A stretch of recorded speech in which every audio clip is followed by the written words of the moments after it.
Welcome everyone back to weekly weather updates, and in today's video we're going to have the latest on Storm Isha, which will be arriving through tomorrow evening into the early hours of Monday.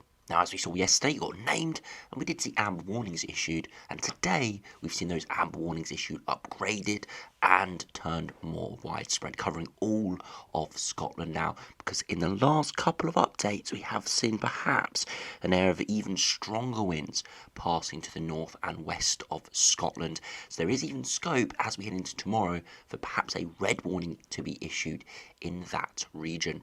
But at the moment we've got widespread amber warnings, yellow warnings cover the whole of the British Isles, and of course those are only the wind warnings. We've got rain warnings on top of that. So we'll run through those latest warnings in a minute, then we'll go through some of these shorter range runs like the UKV, Arpege and Icon run to see how strong those winds could be. Definitely 60 to 80 miles per hour looks very likely. 80 to 90 miles per hour looks really quite plausible, and some runs are even showing those winds across Scotland getting up to the 100 mile per hour point. After that, then we'll have a look at the longer range. Of course, many of you will be wanting to know what's going to happen as we head towards the end of January into early February, as there are signs that high pressure could make a return in as soon as sort of 7 days' time. And if that does happen, it brings the prospects of cold weather returning as we head towards February. So do remember, if you enjoy my videos, to like and subscribe, and remember to follow me on Twitter as well, the link's in the description. Now, if you start on the live radar, we can see something we haven't seen in a good week or two: widespread rain. We've got no snow really at the moment. Even if we zoom into the highlands of Scotland, you can see really only isolated snow over the peaks, and this is Ben Nevis up here, so this is the highest ground in Scotland, so really only the highest peaks seeing snow now as proper milder air is moving in. Now, this rain here has got nothing to do with Storm Isha. This is a weather front moving through well ahead of Storm Isha. Storm Isha is still well out in the North Atlantic and will be arriving probably in around 24 hours' time with its initial rain and stronger winds peaking overnight hours into Monday. So luckily, most of the disruption will happen overnight, but it could mean you wake up on Monday morning and services could be down, disruption could be down, trees could be all over the place, things like that. So it is going to be very interesting to see how this storm develops over the next few hours. So if you do look, as I said, the live radar, rain spreading in from the west, and it is turning a lot milder for all. So if you have had any snow on the ground, especially across Scotland, high ground in northern England, Wales, it will be melting very quickly, and that could exacerbate the impacts of Storm Isha tomorrow with lots of rain on the ground, also giving the risk of flooding. Now, recording this around 5 PM in the evening, and you can see at the moment temperatures are still cool in the south and the east, as we are still close to that very cold air which is now getting shoved into Europe. Here it's still pretty frigid indeed, but it will be turning milder here as well in the next 24 hours. So you can see further westward you go, especially across Northern Ireland and the Republic of Ireland, temperatures up towards 8 or 9 degrees today, and could be up towards 12 or 13 degrees quite widely into tomorrow as properly milder air does move in. There is the risk overnight tonight that some temperatures in the far east, East Anglia, maybe South East England, just dip close to freezing around that 8 or 9 PM point before milder air moves in, and it does give rise to those temperatures. So if you are still in the east, it's still a little bit chilly at the moment, but don't worry, milder air is moving in very soon.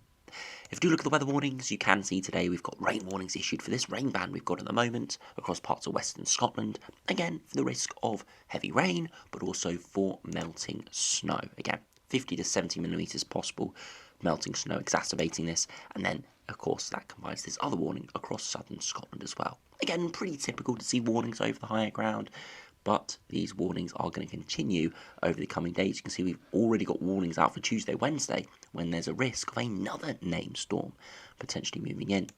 Now into Sunday, you can see the whole array of warnings we've got. It's going to be interesting to go through all of these, try and cover all of them. If we do start with the yellow warnings, we have a look at the yellow rain warning. It has been updated this morning, and it's been updated to include Shetland, and some updates made to the further details section to include timings for the strongest winds. Because there are so many warnings, we won't go through them all in high detail. We'll look at the amber warnings in detail. The yellow warnings we'll skim through. So if you are interested to see exactly what the yellow warnings are saying, do go onto the Met Office website and check these out for yourselves. But it's from midday tomorrow until midday on Monday. And again, we're looking at 50 to 60 miles per hour inland, reaching 70 to 80 on coastal areas, perhaps even higher, especially in the amber warning zones. And then we've got the rain warnings for much of central Scotland here from 3 p.m. until midnight tomorrow. Again, for heavy rain for the initial band. Again, combining that with the snow melt could exacerbate issues. Again, that warning extends to southern Scotland. Another warning issued across northern England here from midnight tonight until 6 a.m. tomorrow. So again, could be seeing a lot of flooding through Sunday and early Monday. And then another widespread warning issued for much of Wales, again from 6 a.m. until 6 a.m. 6 a.m. tomorrow until 6 a.m. on Monday. And again, 80 to 100 millimetres, and then also some thawing snow could exacerbate issues. Then if we do have a look at the amber warnings, you can see the amber warning has now been extended, or an additional amber warning has been put in place for the whole of Scotland. As I said, there's this core of winds that has cropped up in the last day or so that could bring extremely impactful weather for Scotland, and perhaps we could see even a red warning issued here. If you look at the initial amber warning covering all of Northern Ireland, southern Scotland, most of northern England, Wales and southwest England from Storm Isha from 6 p.m. tomorrow until 9 a.m. on Monday. Again, we're looking at 50 to 60 miles per hour frequently across this area, perhaps 70 miles per hour at times in a few locations, and across exposed coasts, 80 miles per hour. I do think that is a fairly pessimistic take. I do think there is the risk of getting even higher than that, but I do think generally widespread winds, these are fairly accurate from what I've seen from the models so far. Again, we're looking at medium impact, medium impact, medium likelihood, and I suspect that the likelihood could increase and the impact could increase for this warning further north across Scotland, and you can see that comes into force at 9 p.m. tomorrow until 9 a.m. on Monday. A spell of very strong winds with Storm Isha. Again, if we look at the impact matrix, you can see it is on the highest impact, but is lower on likelihood. That's why there is the risk of this moving to a red warning. The likelihood just has to increase, and that is very possible overnight tonight if the models continue to firm up on the risk of this very narrow band of severe gale force winds. Again, we're looking at winds widely of 60, 70 miles per hour, maybe more towards 65 or 70, and 80 to 85 could occur very locally across western and northern parts, again highlighting that risk of even stronger winds in that region. I do suspect 90 or even 100 is looking possible. Into Monday, we've still got all those warnings still issued, but then we've got this amber warning issued for the far southeast of England. It hasn't been updated today, but it covers 9 hours through midnight until 9 a.m. on Monday morning. And again, we're looking at 50 to 60 widely, 70 or 80. Again, it's for the sort of southern extent of Storm Isha. Funneling those winds through the channel could really impact southeast England there. Don't suspect we'll see much of a change this morning. This has stayed fairly consistent over the past day or so. And then we've got warnings into Tuesday and Wednesday. Here, to the far north of Wales, much northern England, Northern Ireland and the whole of Scotland, and it is from 4 p.m. on Tuesday until midday on Wednesday for strong winds through Tuesday evening into Wednesday, with the possible disruption to travel and utilities. Very similar to the warning we saw a few days ago for Storm Isha, so I suspect again there is the risk of another named system here. We're looking at widely 45 to 50 miles per hour, maybe as much as 60 to 70 miles per hour. So it looks very plausible again to see more amber warnings, perhaps another named system. It doesn't look quite as strong as Storm Isha at the moment, so that is one good thing, but nevertheless does look like a very strong system potentially moving in here.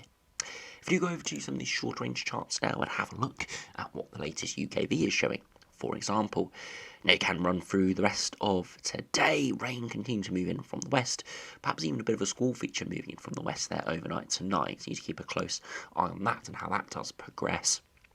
But it does look like it will lose its intensity as it spreads eastwards overnight tonight, but it still could give some squally rain as it progresses through. Into tomorrow afternoon, we start to see the bands of Storm Isha arriving. Heavy rain initially, and then the very strong squally winds moving in, and you can see some very heavy rain there in from the west. Again, squall features developing. We see those darker red lines, perhaps a bit of line convection as well. So it could be really quite wild conditions there through Sunday evening as Isha does move in. Through the evening, the rain will continue to push in, But by the time the strongest winds arrive, the heaviest rain widely would have cleared. Still lots of squally showers remain, but the heaviest, most persistent rain actually comes earlier in the day, and it's the early hours of the morning where we still are continuing to see exceptionally strong winds. We are seeing still lots of squally showers around, but not as much in terms of persistent rain. The rain will clear through much of the morning, and the strong winds will continue. So it looks like rain will arrive first, the winds will then arrive, the rain will slowly clear, will remain with squally showers, and those winds will ramp up even further into the early hours of the morning. Into the afternoon, the winds will start to die down a bit, but the showers will continue to pile in from the west, and then into Tuesday, the next system arrives. And this could be another named storm with very heavy rain and again very squally winds associated with that system as well. Before, as we head into the latter part of the week, we could see high pressure build in. You can see how the rainfall is going further northwards, and that's because higher pressure is trying to push in from the south and southeast. And again, that could turn us a little bit drier, but also could turn us quite a bit milder depending on the exact wind direction. If you do look at the wind gusts you can see through tomorrow, we start to see those very strong winds arriving widely 60 to 70, as high as 80 miles per hour initially arriving through the early evening, exceptionally strong winds. And you can see widely peak winds around that 9 to maybe 3 a.m. point, and then you can see the exceptionally strong banding of winds there across western and northern Scotland. This is where I think there is the possibility of seeing a red warning issued if this pattern came off. Looking at that 90 to 100 miles per hour, pushing even quite far inland for clearing through the early hours of the morning. As we head into Tuesday, the next system arrives, and again, very strong, looking at widely 50 to 60, 70 to 80, but not quite as strong. Not seeing those 90 to 100 here, and it's not quite as widespread with those 60 to 80. Still quite widespread winds in the north, but we're not seeing further southwards, we're not seeing it to far north of Scotland as much. So a smaller wind field and not quite as intense, but still could be named nonetheless. If we do have a look at the max temperatures, today again chilly in the east, but it is turning milder overnight. Could just about touch frost, perhaps there around the 8 p.m. point in the southeast before turning much milder overnight. And into tomorrow afternoon, could be seeing 10 to 12 degrees as Isha starts to move in. As we progress in towards Monday, again turning slightly chillier with the fresher air coming in on the backside of Isha, but still 8 or 9 degrees. Into Tuesday, still chilly in the morning, but by the afternoon, 12 or 13, so lots of up and down with those temperatures. And then into Wednesday, turning a little bit fresher, but still 8 to 10 degrees, so still above average. And it will very much depend on what happens to that higher pressure later in the week to see whether it's going to be pretty mild and southerly winds, or perhaps if the high pressure builds more over the top of us, then it could be drier and a bit colder, as we could see an inversion start to take place. Now, if we do go over to the arpege and see what that is showing for the wind gusts over the coming hours, again, we can see into Sunday afternoon, widely 60 to 80 miles per hour rise, really widespread wind field here. Again, could even extend that amber warning to cover more of England, especially eastern and southern England here for 9 p.m. Look at that, 75 miles per hour, getting even quite far inland across southern England. If the wind gusts shown here on the arpege comes off, then definitely we could see amber warnings covering the whole of the British Isles here, not just further northwards and westwards like we have at the moment, where yes, the southeast gets it on Monday morning, but majority of England eastwards and southwards not included in that amber warning. And then you see those exceptionally strong winds heading to western and northern Scotland, again looking like 100 miles per hour initially out to sea, could just touch 95 to 100 inland before that eventually does clear. And then we see the next system arrive into Tuesday, and again doesn't look anywhere near as strong as Isha, but still 60 to 80 miles per hour looks very plausible as that clears through.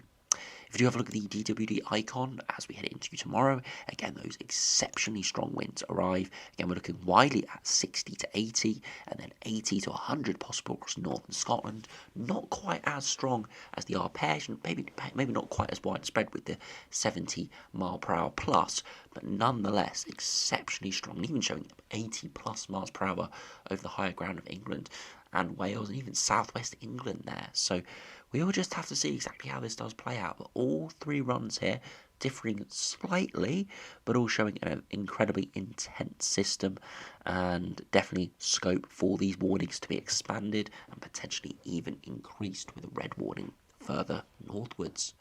Now, if you do have a look finally on that system into Tuesday, again, looking very strong, but nowhere near as strong as Isha. So again, we'll have to see exactly what happens with that. Still, warnings look very likely, and warnings look very plausible, and perhaps even a name system, but doesn't, as I said, look as intense as Isha at the moment. Now, if you look at the longer range, the GFS 12 o'clock has just come out, or just finished coming out, and you can see the westerly winds coming over the coming days, and again, it's going to give exceptionally stormy conditions with Isha, and potentially the next system into Tuesday. Eventually, though, high pressure is going to try and build in. Initially, it has a little bit of success, but not quite as much success as we'd hoped, with the still very strong westerly winds pushing in. High pressure continues to make attacks and tries to push northwards, but never fully engulfs the whole country, so it could be very much up and down with the upper air temperatures and with the precipitation as well.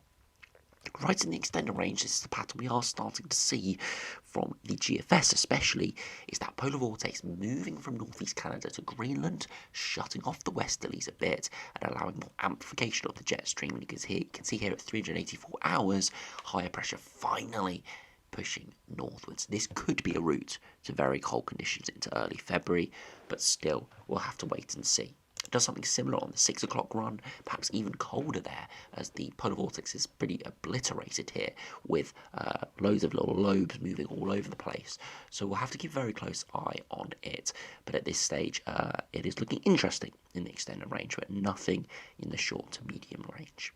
If you do look at the GM over the course of the next 10 days, again, very strong westerly winds, high pressure making attempts up towards Scandinavia, and it is a lot more successful than the GFS, but still it's coming under intense pressure from the west, and because of its positioning, it would actually be putting up pretty mild, if not balmy, southerly winds for a time.